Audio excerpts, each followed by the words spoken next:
Okay, Darren, you want to know how to become a LendingTree partner so that you can begin flipping leads. LendingTree, they're obviously a public company. They're a partner of ours. You tried to sign up for an affiliate application to be able to run their offers. Is that right? And you haven't gotten approved yet.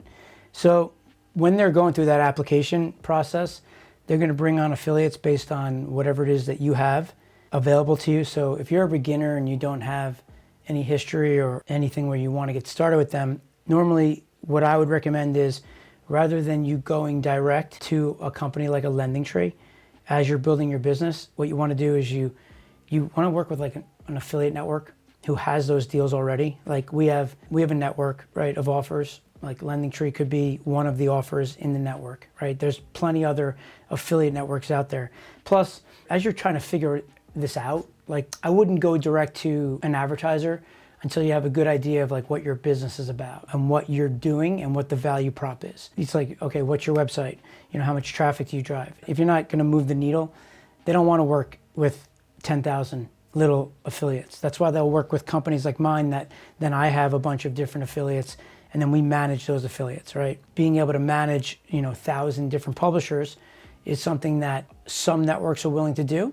The way that I'm thinking about it is, if it was for beginners, like some certification program where I could ultimately train you guys on how to generate leads for companies, certify you, get you done, and then be able to have some sort of structure where either you go out, you do it, or like we do it somewhere where I fund the media buy, we bring the deals, and then I kind of invest in you. If like you show me that you're a hard worker and you're willing to do it, then I would take that risk, and then we do some sort of like rev share, and then ultimately you'd be like part of my team, right? So I offset the risk by paying for the media, and then on the upside is you in tactical generating a lead. So if it was for a LendingTree, like we would go and come up with that plan of how to promote it. The thing is that if you're going to be building your list up, you're not going to be driving traffic to LendingTree because LendingTree hosts their offer. They're not going to let you host their offer, right? Do you know what that means? So a hosted offer means LendingTree servers, their application, their lead gen form is on their page. So if you drive a click to their page, they're going to capture data. You never touch that data, right? That's pure just like affiliate marketing, right? So like if you drive a click for 50 cents, 1,000 people, you just spent $500. What happened through that flow? Did people sign up? Did they sign up as a lead? What's the payable action? What's the payable lead? And then did that back out for you, right? So like a simple, like if you did it for like a home equity line of credit lead and they're paying $50 a lead, you would need 10 leads to break even on that $500 spend that you just had. But you never touched that data. Like you just got the click from wherever on the internet, sent them over there. You're not building your list that way. Like using my survey platform, you would be able to generate a lead, capture it, and then link it out. Or if you built out like a lead magnet on like one of those like funnel pages, you can do it that way, right? So where you're gonna do ultimately like a front end, that's how you're gonna differentiate yourself anyway, because people have LendingTree all over the world, right? They're a huge company. We did something with LendingTree where LendingTree wasn't allowing affiliates to mail their offer. They didn't want affiliates sending emails from LendingTree. So we created this brand called eLoans Finder.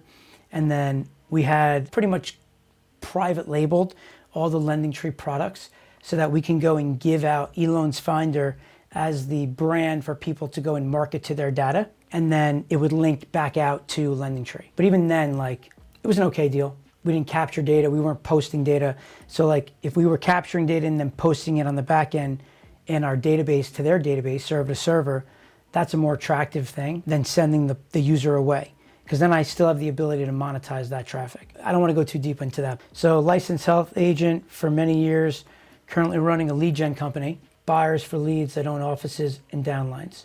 Talk to me, what's your question? You run a company right now, a lead gen company? Do you mind if I ask you a few questions? And I'll try to like summarize at least a little bit because I'm guessing some people here are a little confused with what he just said. Say yes or no if you are, because there's some beginners here.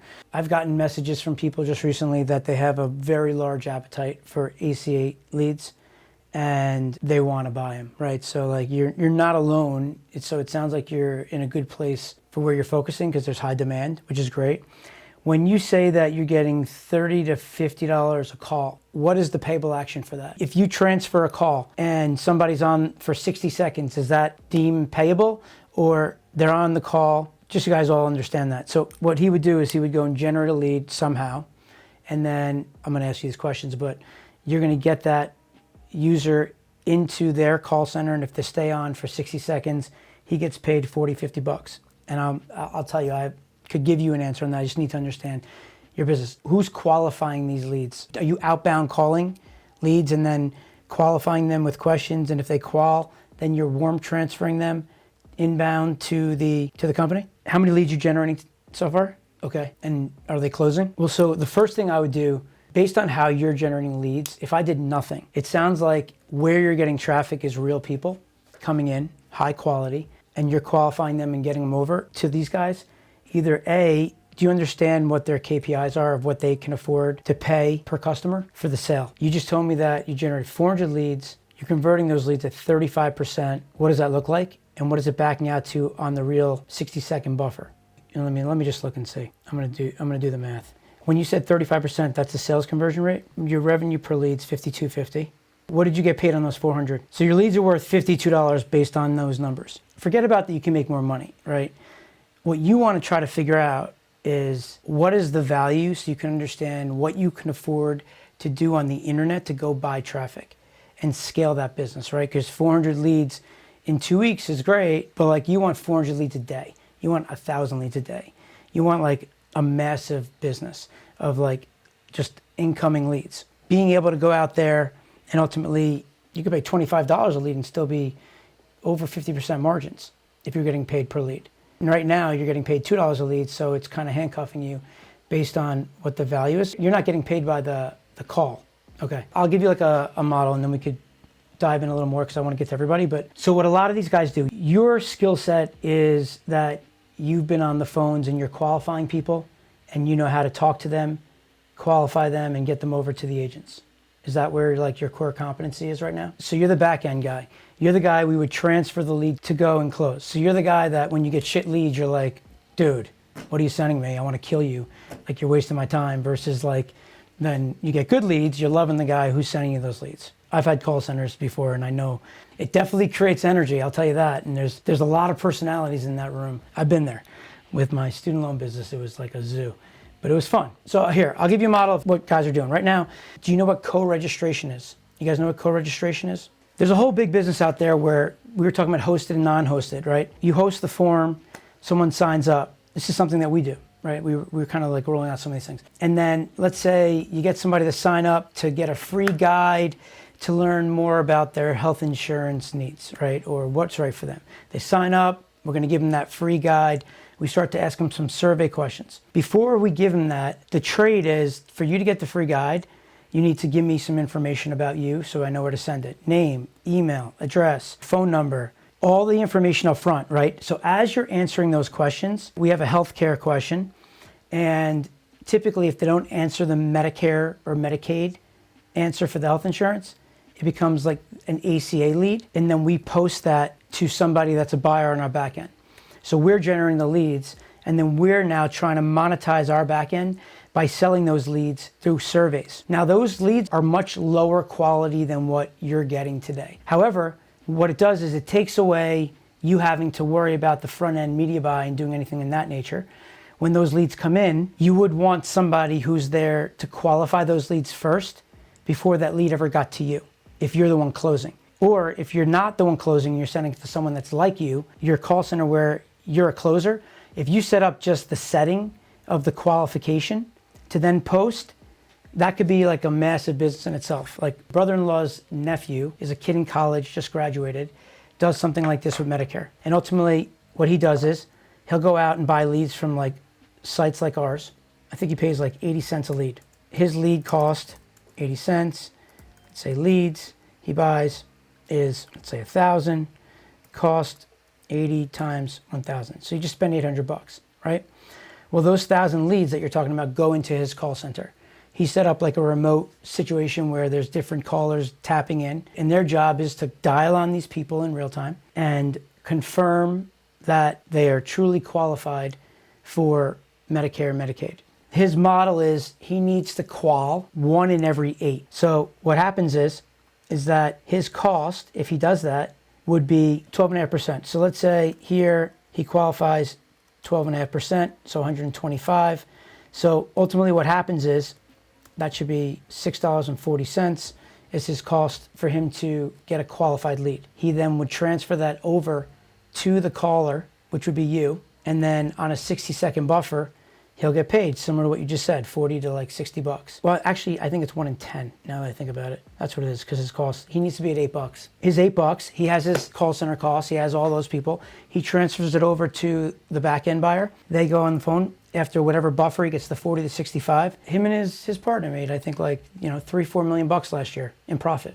Just owning one piece of that, right? He doesn't focus on generating any leads on the front end. He goes and buys leads from other people that are doing it. And he focuses on owning the qual process. There's a lot of ways you can do it. If you want to learn the media buy way, sure, you can learn how to buy traffic on Facebook, YouTube. You're doing it there. Like, it costs more money for you. You're not guaranteed to generate that lead. And even when you get that lead in, then you still have to qualify them and push them out. If you have a big business that you have a bunch of guys that you can do that, the quality of traffic will be better. It's going to be competitive. You're going to go up against some big companies that are doing that. Those are some options on things that you could be doing. I would say, like, with your experience of what you have, you tap into the traffic that's already out in the marketplace. You can buy co-reg, or you create a form, or you create a survey, something that differentiates you to push out. If you did that, you'd be paying on some cost per lead, right? So someone would go through the flow, they would drive traffic to your offer, you'd be willing to pay out XYZ for a lead, right? We just looked at, you were making $50-something per lead. If you created a healthcare survey and drove some traffic to that form and then got people to sign up, and for every registration, you tell somebody they're willing to pay 10 bucks, whatever that is, I'm making that up for you, right? Is that attractive to them? But yeah, there's a lot of different ways you can do this. You're doing all the right things. You just kind of got to figure out how you're going to get more volume. And then 2, how do you qualify those leads to get them over to the agents to sell them, which is what you want to do. You don't want to close, right? You want to sell them to tapping into other people's traffic, bring them in, and then using your telemarketing expertise to qualify the lead prior to sending them over would probably be the way to go. I'm in the market looking for different telemarketing companies to work with and potentially acquire at some point as we're going down this path, because there's ways you can generate leads. There's different quality of traffic. Every lead has a value depending on where you're getting that lead from. We put together a little survey just for anybody that wants to fill it out to tell us more about who you are. You can go and fill out whatever information you want in there, just whatever info you got with what you got going on, so that we can look at it when we go and review everything. And then we'll figure out like how to follow up with you and see what we can do to help you.